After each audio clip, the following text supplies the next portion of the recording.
Sometime in December 4, 2025, we receive an information, intelligence information, na may isang CIS na engaged in possession and sale of US dollar bills, among others. May information din po na yung mga treasury bills na binibenta.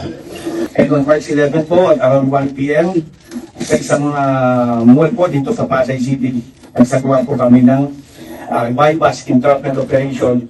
Gumagamit po siya ng tatlong pangalan. Yung the relationship naman natin with the US government through the Homeland Security nila, tuloy-tuloy yan. You will notice, this is the second time that we have collaboration with the Homeland Security. So tumulog sila sa amin dito, especially for identifying mga treasury bills na yan, mga dollars na yan. It is very important at least nakikita ng ating international stage na we will not allow people to make our country a haven for illegal activities. At ito, it's a direct offense also to the US government na yung pera nila pinuproduce at gagamitin kung saan mga bagay. Ang sabi po nila section, pero yan po ay 1934 United States series ng Wells Fargo Bank in the United States. Sabi nga po ng Central Bank kanina, yan ay demonetized na pero hindi na demonetize ang United States dollars. Sa Amerika, yan po ay accepted. Dito sa atin hindi.